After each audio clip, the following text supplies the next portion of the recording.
semuanya masih semangat ya. Ya. Nah, selanjutnya di sini sebelum kita mulai pembelajaran, alangkah baiknya kita berdoa terlebih dahulu. Silakan kepada ketua kelas untuk memimpin doa.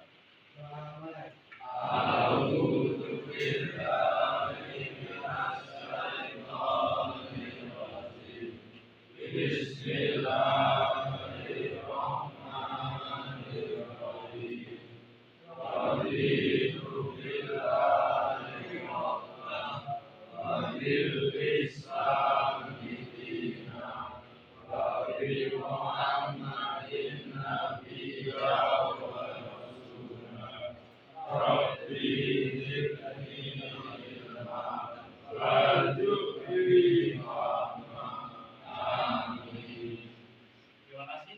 Baik, kita presentasi dulu ya. Yang pertama ada Adit Setiawan, Ari Solikin, Bayu Rahman, Bintang Pamanan,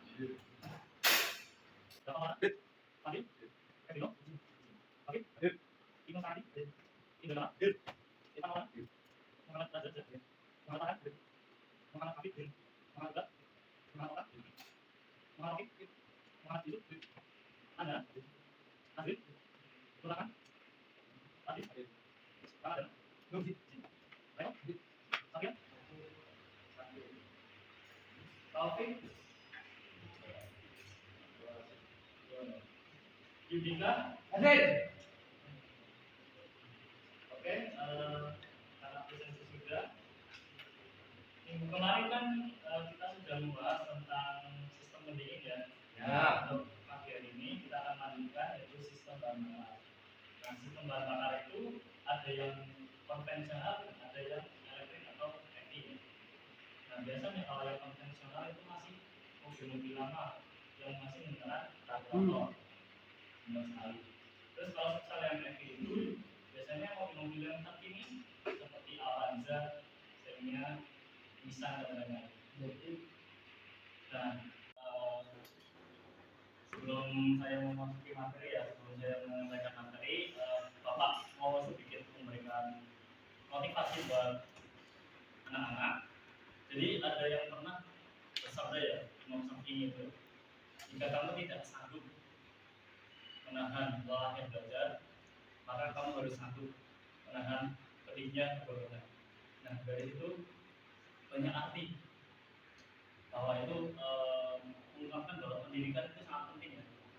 Memang sih ada sebagian orang yang berbicara kalau pendidikan itu tidak menjamin masa depan. Tapi dengan adanya pendidikan, kalian dalam menempuh pendidikan itu akan memperbesar kemungkinan kalian itu hidup layak nanti. Gitu ya. Jadi jangan sampai kita terlibat di zaman-zaman yang sekarang, terutama kan kita kan sudah memasuki zaman immaterial ya, artinya semuanya sudah digital. Kalau misal anak-anak itu tidak bisa menguasai itu, maka akan merasa tertinggal, tidak ada kemampuan untuk saling bersaing satu sama lain. Nah, mungkin itu ya motivasi sedikit buat teman-teman biar lebih semangat lagi dalam belajarnya. Selanjutnya di sini, oke, baik, Bapak akan menyampaikan sebelum kita membahas tentang sistem bahan bakar konvensional. Di sini ada tujuan dari pembelajaran kita hari ini, yaitu yang pertama siswa dapat memahami nama dan fungsi komponen sistem bahan bakar konvensional. Nanti di dalamnya ada apa saja kita harus bisa dapat memahami ya, terutama pada saat nanti praktek biar tidak ada yang kurang. Selanjutnya siswa dapat mengidentifikasi macam-macam karburator. Nah, karburator di sini juga bermacam-macam ya, makanya harus kita belajar lagi dalam kelasnya. Yang ketiga, ada siswa dapat menjelaskan prinsip kerja komponen dan cara kerja karburator. Nah, prinsipnya karburator itu gimana, komponen-komponen di dalam karburator itu apa saja, terus cara kerjanya gimana, itu nanti akan dibahas ketika kita membahas materi ini ya. Oke, kita langsung aja bahas materinya ya. Nah, yang pertama itu ada fungsi dari sistem bahan bakar, yaitu untuk mencampur udara dan bahan bakar dan mengirimkan campuran tersebut dalam bentuk kabut ke ruang bakar. Nah, jadi ya, kenapa kok di sini berfungsi untuk mencampur udara Karena di ruang bakar nanti kalau di mesin bensin itu harus ada campuran udara dan bahan bakar. Beda dengan diesel ya. Kalau diesel kan yang dimasukkan ke ruang bakar itu hanya udara saja. Nah kalau yang ini konvensional bensin itu yang dimasukkan ke dalam ruang bakar adalah bahan bakar dan campuran udaranya.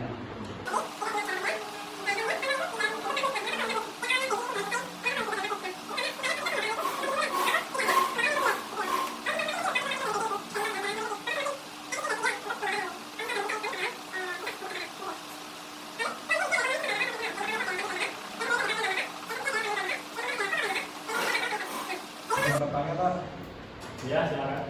nama saya Jasa, boleh dijelaskan kembali Pak prinsip kerjanya pompa bahan bakar secara mekanik? Baik, terima kasih pertanyaannya bagus sekali ya Raja. Oke ya, bagus sekali pertanyaan dari teman kalian Raja ya. Tadi pertanyaannya gimana sih cara kerjanya dari full pump, terutama yang mekanik terlebih dahulu.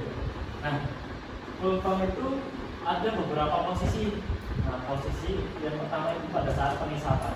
Apabila rokok alam ditekan oleh top, diafragma tertarik ke bawah sebelah dulu sebenarnya, sehingga ruang di atas diafragma menjadi hampa. Katup masuk terbuka dan bahan bakar akan mengalir ke ruang diafragma. Pada saat ini katup keluar pada posisi tertutup.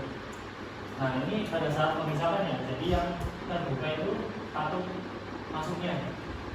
Nah, pada posisi selanjutnya yaitu pada saat penyaluran. Pada saat uap tidak menyentuh arem, diafragma bergerak ke atas, sehingga bahan bakar yang ada di ruang diafragma terdorong keluar melalui katup keluar dan terus ke karburator.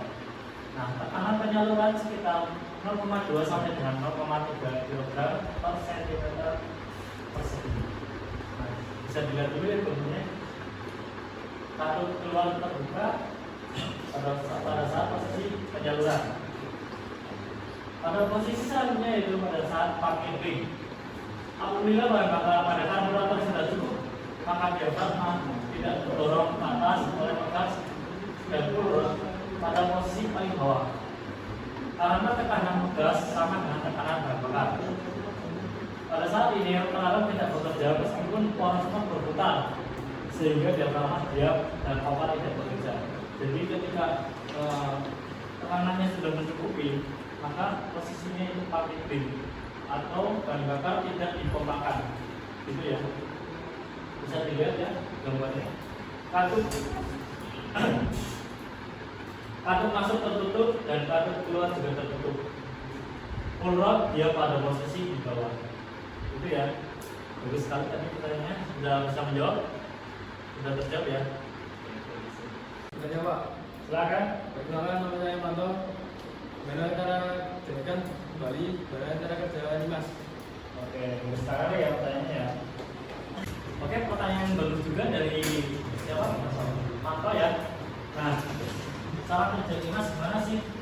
Nah, caranya yang pertama itu ketika bahan bakar mengalir ke bawah ya, bisa dilihat gambarnya ada tanda panah ya, itu adalah tanda aliran bahan bakar. Nah, fungsi dari IMAS itu atau idle mixer adjusting screw yaitu untuk mengatur campuran udara dan bahan bakar pada saat motor berputar dalam putaran idle atau stasioner. Ada ya yang biasanya pakai motor ketika berhenti di lampu merah itu kan pada posisi idle ya atau stasioner. Nah, sehingga dikurang campuran yang ideal. Nah, IMAS itu terletak di mana sih? IMAS itu terletak di bagian lens karburator di bagian bawah. Itu dari ujung IMAS itu terhubung dengan idle port. Itu ya. Bisa terjawab? Bisa. Oke, terima kasih, tepuk tangan dulu.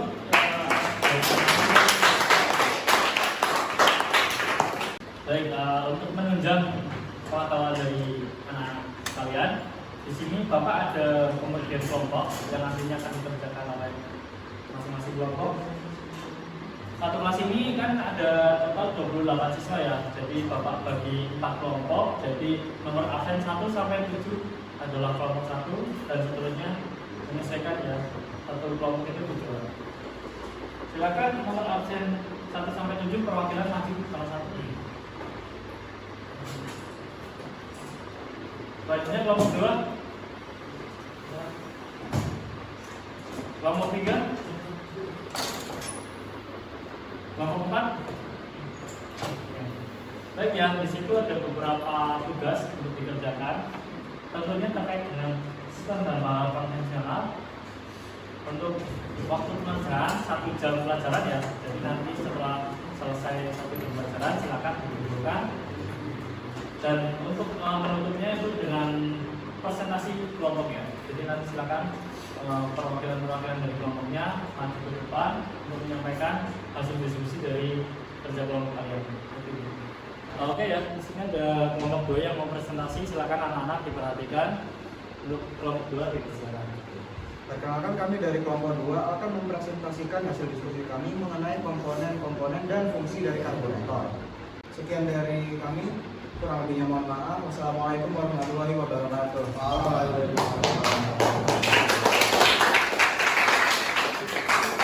Oke ya, tadi sudah presentasi semua. Bisa ada yang menyimpulkan nggak hasil dari pembelajaran hari ini? Silakan. Belum ada ya, Bapak simpulkan ya. Nah, jadi ada beberapa yang tadi sudah dipelajari. Yang pertama terkait dengan fungsi dari sistem bahan bakar konvensional apa, lainnya ada komponen-komponen karburator apa saja, fungsinya apa saja, dan juga ada macam-macam dari karburator tadi, ada yang 2 barel, 1 barel, dan lain-lain ya. Terus yang selanjutnya ada beberapa sistem yang dilakukan atau yang menjadi fungsi dari karburator. Tadi ada sistem kecepatan lambat, kecepatan tinggi, kecepatan tinggi sekunder, kecepatan tinggi primer, dan lain-lain. Baik, untuk selanjutnya Bapak sudah mengirimkan beberapa soal ya untuk anak-anak kerjakan. Tadi Bapak sudah kirimkan ke grup WA. Silakan nanti dikerjakan secara individu. Mungkin demikian dari saya untuk pembelajaran kali ini. Kurang lebihnya saya mohon maaf. Untuk menutup silakan ketua kelas untuk menutup pembelajaran. Untuk